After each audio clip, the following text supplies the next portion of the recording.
my name's Wesley, and I'm pretty sure I know what you did last summer. First of all, a very special thank you to everyone who watched my last video, and an even bigger thank you to everyone who commented. And let's all congratulate my mom for figuring out how to work the comments. Good job! So Halloween is just around the corner. No, literally, October could happen any minute. And no matter where you stand on Halloween, sometimes it's nice to decorate your home for whatever holiday event it is. So in the spirit of last week, I'll be making even more spooky Halloween decorations. Only this time, instead of making decorations you could buy in a store, I'll be making Halloween decorations out of things I already have. That's right, we're upcycling again. But not like that stupid shirt fiasco. Do you know the event he was going to was the premiere of his own YouTube channel, and it was in our living room and I was the only other guest? And he didn't even wear the shirt! Now, if you haven't already done so, please feel very free to like and subscribe to my channel, and also convince 17 other people to do so. So having said all that, let's not waste any more time. Let's make Halloween crafts! Again. Okay, so the first craft we're going to be doing is something I like to call spooky books. Ooh, that book is so spooky. It's about ghosts and ghost things, doing ghost stuff, I guess. So you're gonna need some books, some old cardboard, some other stuff, glue, tissue paper, paintbrushes, water. So the first step I'm going to recommend is that you wrap your books in something to protect them, unless you want your books to permanently look like this. You can also buy new books and use them for this purpose. I prefer to use something I already have, waste not, want not, etc., etc. So your first step is to take your pencil and just trace out the shape of the book. And we're just going to trace it twice, 2 covers, a front and a back, because we do business in the front and business in the back as well. It's Halloween, we do business everywhere. You also want to trace the spine of your book. So next you just want to take your trusty scissors and cut out your shapes.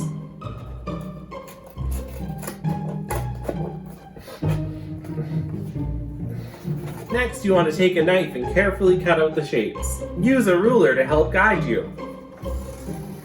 Alright, now that all my pieces are cut out, you can see that something crazy has happened to them. But that's okay, this is just going to help my effect later. So once all your pieces are done, you just want to make sure they fit on your book. As you can see, perfect fit. I'm then going to take some tape, apply the tape to hold everything together, wrap my book. Ooh, that looks good. Now, if you're lazy, you can stop doing the craft right now, and this can be how they look. Ooh, spooky. Ooh. But I don't think we're quite there yet. So the next step is to decide what you want the front of your book to say. I went with ghost romance and spooky book. I don't know, you could call your book things like bones, zombie romance. So now you're just going to take some random twine and apply it on top of the letters as such. Ta-da! So just continue using your glue gun and gluing string or twine or whatever you have that looks like this to the front of your book till it spells out the title of your book. So now that I've run out of twine, I'm just going to continue to make the rest of my letters using a glue gun. Now if you're very careful with your glue gun, you can make it look like something crazy is oozing out the front of your book. Ooh, gross! Now once you have the title of your book, feel free to embellish however you want on the cover. Make it fun and custom. I'm going to be using these fun rhinestones. Ooh, spooky! Alright, once your books look spooky enough to read, you can then begin the arduous task of covering them in tissue paper. I did this using a mixture of regular white glue and water. I don't know why there's no footage of me explaining how to do this. Now that I've finished the long, arduous task of covering my book in paper, I can begin the long, arduous task of covering the other book in paper. For real though, that task took about 25 more minutes than I thought it would. Although, I guess people do watch like 2-hour-long videos of people opening things they bought. I tell you, if I ever do a video where it's just hours of me opening things that I bought, it means I've run out of ideas. Alright, let's do the next one! Now that I have completed the long, arduous task of covering both of my books in paper, I can now begin the long, arduous task of waiting for them to dry. Alright, while my book's dry, I'm going to move on to my next craft. This is what I'm calling Skeleton Garland. Actually, it's kind of just Skull Garland. For this project, I will need the following things. My ruler, a container full of skulls, some ribbon, a drill, some beads, and a pencil. So these skulls are all from last year. Ooh, that one's pretty. Look at her. This one's a phantom, probably of an opera or something. Okay, so I have about 5 feet of ribbon. Now I tried measuring this out earlier and it was much too much math. So this time I'm just going to mark 8 spots randomly on here. So my next step is to take my skulls and drill holes in the side of them.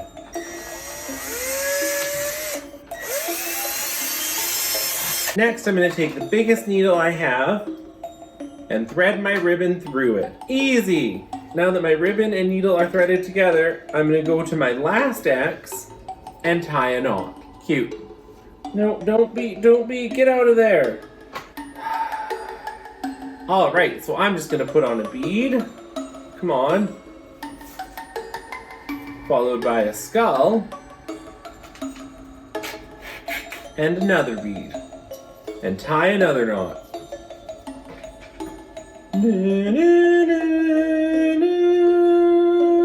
That garland freaks me out.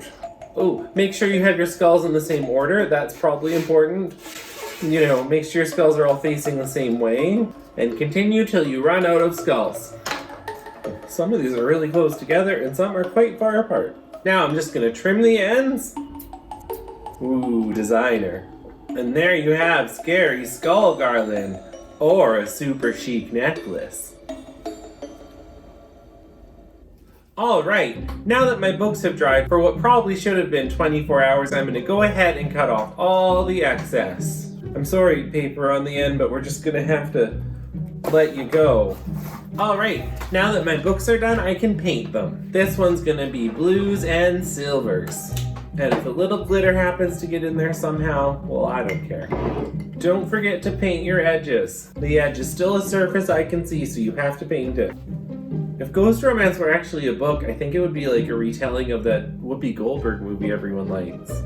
You know, Sister Act. Now that I've done my first layer of blues, you can start to see what the effect's gonna be. Totally rad. Now that both my books are painted, you can see that I haven't painted the back. This is because I plan to display them face up. And if anyone's coming to my home, they should know that when I make a craft, it's all about quality and care. So frankly, they should just be assuming I've done the back and not picking it up to check. However, when I go to their homes, you best believe I will be checking the back of their crafts to see if they're finished. And when they aren't, I will be talking to their friends about it behind their back. I would say this could be a fun party activity, but I've been to parties where you have to decorate things, and 99% of the time, I finish decorating everything while everyone else has a party. Now that my blue paint is dry, I'm going to dry brush on a layer of metallic silver, casually going over everything I've done. Ooh, spooky. Now, doesn't that look cool? So I'm just gonna do the same to the other one, but in gold.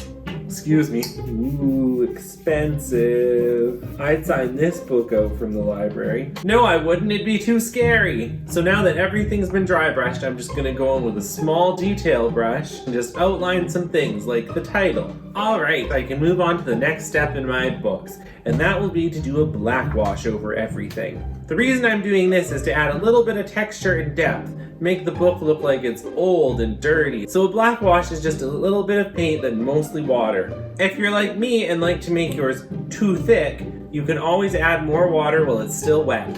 See what that's doing there? That's perfect. Washing some books. But we're not making them clean, we're making them look dirty. Okay, now that my book covers are complete, the next step is to insert the pages. So I'm going to take some scrap ribbon I have and just mark out the length, the size of the book, making it about an inch longer. So now I'm just going to fold my ribbon where I marked it, take my molten hot glue gun and put a dab of glue. And then, trying very carefully not to burn myself, I'm going to lay my ribbon down here. Okay, and I'm just going to glue my next one, same way, fold it. You can never have too much glue gun. Until you have too much glue gun and your project looks cheap. Okay, now that my ribbons are installed, I can install the book. I do this by slipping the cover through the ribbons I just glued to the book. And my book's not going anywhere. Ah! A ghost! But he looks pretty romantic. Whoa! Is that book bleeding gold? I'd like to find out, but it's too spooky for me to explore. So there you have it, 2 wonderful, scary books. Just don't look at the back. And remember, if you come to my house and look at the back of my crafts, I'm gonna kick you out. Alright, this next craft I'm calling Let's Decorate a Pumpkin.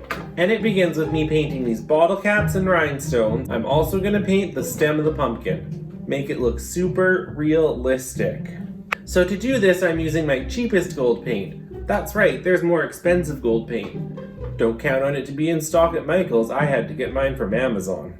I'm also going to put a blob of hot glue in each one of these bottle caps, just to fill the space. Ooh, looking crazy. In the future, I'd probably sand these a bit. I mean, this paint sure is sticking great. Alright, now that everything's painted, I can patiently wait for it to dry. Well, now that these bottle caps have been painted 4 times, they still aren't fully covered or dry. That means it's time to stick them to the pumpkin. Now earlier I put blobs of glue inside of them, so this round I don't have to put as much. Now I'm just going to place these at certain intervals around the pumpkin. So far so good! Now I'm just going to take my painted rhinestones and stick them on in a fun pattern. Alright, now that I've finished adhering crap to my pumpkin, I can finally say it's done. Ooh, look how cool that is! And if you're feeling extra special and would like to go in and do some touch-ups, add different colors, maybe put a bit of glitter, whatever you want to do, it's up to you. I'm particularly lazy, and that book craft took more energy than I thought it would, so I'm done. Now that I've finished all my decorations, I can put them out on display and go over them with my camera in a spooky fashion. And here that is.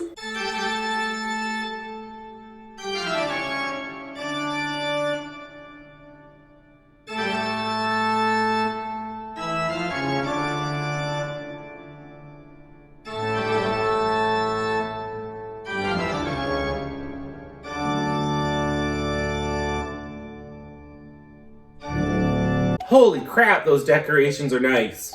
Alright, well that was so much fun. I really enjoyed making all these decorations and I hope that you make them at home. Remember, if you do, that I'd love to see a picture of them. I don't know how we do that, but I'd like to see a picture. So until next time, still haven't gotten any presents. Bye!